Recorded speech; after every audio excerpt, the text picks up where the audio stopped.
Okay guys, may challenge tayo for today. I-stress test natin tong phone. Tignan natin kung kasing solid ko ba to sa life. I-unbox natin. Charan! Guys, eto na siya! Oh my gosh! Guys, parang walang nangyari. Ang tibay! Hi guys! Lane check? No! Content is content!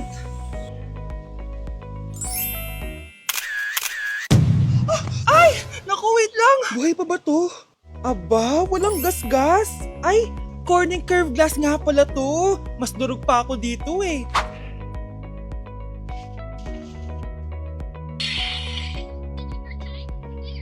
Legit! Kahit sabay-sabay, smooth pa rin. Sana all multitasker. Conclusion? Kung gusto mo ng phone na hindi sumusuko kahit ilang beses mong i-drop, Super 26 Ultra yan! Eating only Japanese food for a day? Let's go guys! Vansh, gising na! Ano ba yan? Nagbuko pa Japan, bilisan mo, tumayo ka na dyan, mag-empake ka na! Ano, totoo ba? Oo! Excited na ako, Vansh. Mag-i-impake na ako. Pwede na to. Tara na, Vansh. Vansh, talaga. Hala, naniwala talaga siya, Diyos ko po. Vansh, tara na. Bilisan mo na. Wait lang, Vansh! Ano ba? Prank lang yun, chawot! Nakakainis naman to. Pero may challenge ako sa'yo. Ano na naman yan? Eating only Japan foods for a day. At kapag nasucceed mo yon, pupunta tayo ng Japan. Tabi mo yan Tara! Good morning guys. So it's currently 10:08 a.m. and magbe-breakfast na tayo. So hanap tayo ng Japanese food. Guys, meron silang onigiri. May nakita akong Japanese drink ko, so try natin. Itadakimasu! Kainin na natin. Sana kalasa niya yung sa Japan. Wait, paano to? Hindi ko siya gets, pero ayan, ganyan siya.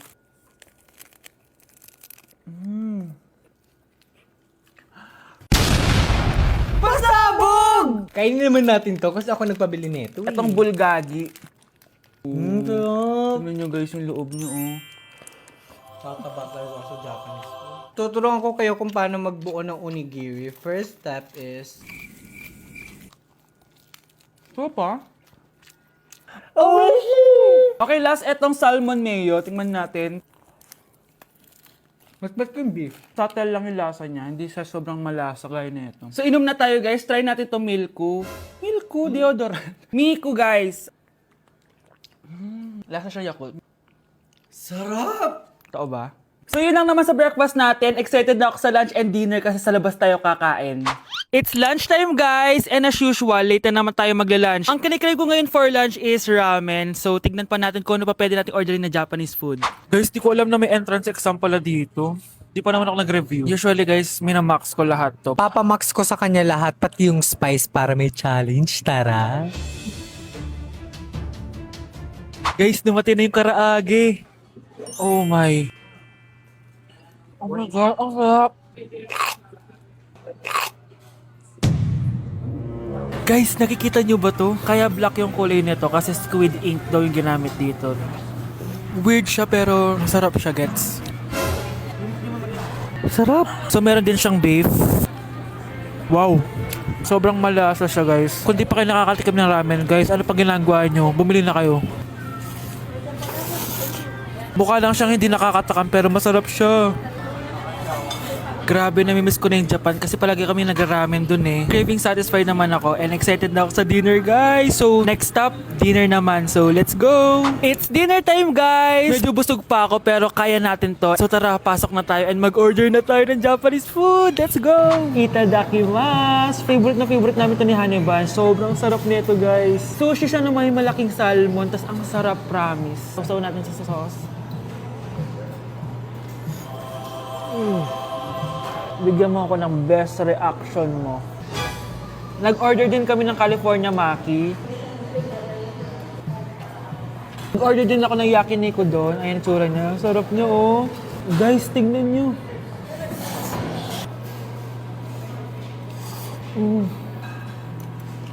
Okay, next natin. Meron tayong tempura. Ang init. Nawalan ako ng gana.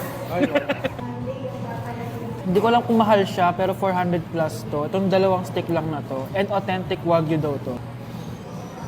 Kuwang kunin sa Japan. Sobrang busog. So yun lang naman mga anteret. So yun lang guys. Thank you for watching this video. And sobrang nabusog ako and nasatisfy ako sa kinain ko ngayon. Mag-comment kayo kung ano pang gusto nyo i-challenge sa akin at gagawin natin yan. And guys, we're going to Japan soon! Kasi nagawa ko, di ba? Sabi mo, lilibre mo ako ng ticket sa Japan. Arigato gozaimasu! Bye! Ay! Nay! Good news! Nanalo ako sa loto! Totoo ba, anak? Tumama lahat ng numero sa panaginip ko, Nay. Ay, alam mo, anak, swerte ka talaga eh. Nay, may good news din ako. Gagraduate na ako next month. Talaga ba, anak? Akala ko talaga bagsak pa rin ako eh. Buti naman at di ka na ulit ng high school. Congrats! Good luck sa college! Mga anak, may good news din ako. Sabi ng doktor, magaling na daw ako sa sakit ko. So, ibig sabihin, hindi mo na kami makakalimutan, Nay? Oo, anak. Parang sunod-sunod yung swerte natin, Nay, no? Siyempre, dahil din yan kay Lord. O sige na, anong oras na? Matulog na tayo, ha? Good night, Nay.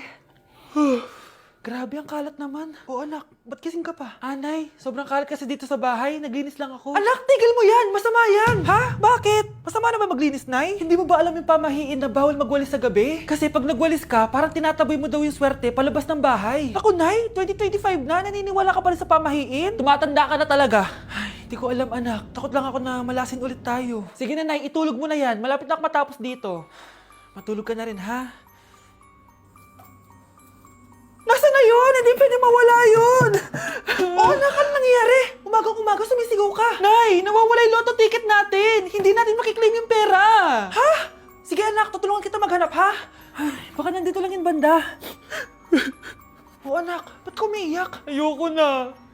Ginawa ko naman lahat eh, pero binagsak pa rin ako ng teacher ko. Ano? Hindi na daw ako kasama sa mga gagraduate, Nay. Lahat ng effort ko nasayang. Anak! Nay, magpahinga ka muna. Ako na muna bahala dito. Ano na naman nangyayari sa pamilya natin? Anak? Scarlett? Kyle? Susan? Kamusta ka na? Dok? Ba't nandito ka? Dinalaw kita para kamustahin ka. Mga musta? Eh di ba sabi niyo magaling na ako, Dok? Yun din nakakala ko. Ha? Teka lang, nakita mo ba yung mga anak ko? Susan, matagal nang patay ang mga anak mo. Ha? Hindi mo ba naaalala? Pareho silang na-depress. Si Scarlett dahil sa nawala niyang lotto ticket. Si Kyle naman dahil hindi nakagraduate. Kaya, ayun. Kailangan mo ulit maggamot, Susan. Dahil lumalala na naman ang demensya mo. Nay, namumulang mata ko. Ayan! Kaka-cellphone mo yan eh. Nay, 4 over 50 lang ako sa quiz namin kanina. Naku! Kaka-cellphone mo kasi yan, anak eh. Nay, parang may effect na skincare mo. Ang fresh mo na. I know, right? Hindi kasi ako gaya mo na puro cellphone. Nay, ubos na pabango ko. Oh, puro ka kasi cellphone. Nay, ninakawan daw yung kapitbahay natin. Grabe nakakatakot. Oh, ayan! Cellphone pa more. Nay, sobrang sakit ng ulo ko tapos... Inuubo pa ako. Ayan! Oh, alam ko na sasabihin mo. Oo na, kaka-cellphone ko na to. Ay hindi, iba na yan. Kapag may 2 symptoms ka, gaya ng headache at ubo, pwedeng flu na to. Oh, eto anak, uminom ka na itong BioFlu. Ay wow, hindi sinisi ang cellphone na. 15 minutes later. Nay, bumubuti na pakiramdam ko. O, diba? Mom knows best talaga. Nay, nawawala yung pera ko sa bulsa. Nakita mo ba? Hindi mo kasi iniingatan yung 500 pesos mo eh. At higit sa lahat, kaka-cellphone mo yan. Ha? Wait, paano niya nalaman na 500 yung nawawalang pera? Pag pinaluha mo ang nanay mo, tandaan mo, may kabayaran ang bawat luha niya. Isipin mo ito, noong maliit ka pa, ilang beses ka bang umiyak sa gabi? Ilang beses kang nagkasakit at nag-alala siya? Ilang beses kang nagutom at tiniis niya ang sarili niyang gutom para lang may maihain sa'yo? Pero ngayon, sino ang lumuluha? Ganun.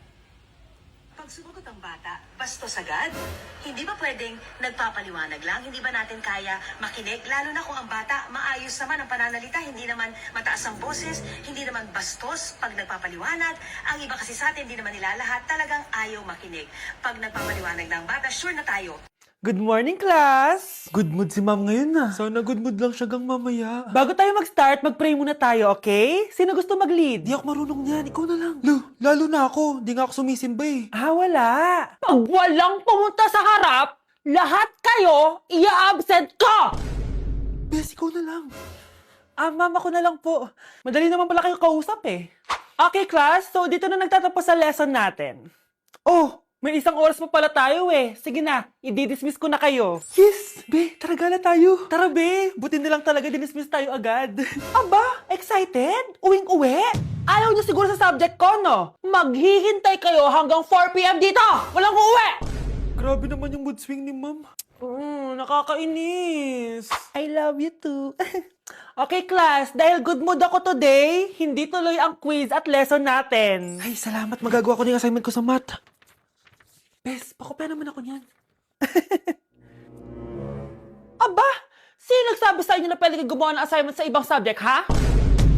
Ma'am, talagang sinisira niyo mood ko, ha? Lahat kayo bagsak sa quiz! Excuse me, Ma'am Reyes? Bakit mo tinatakot ang mga anak ko?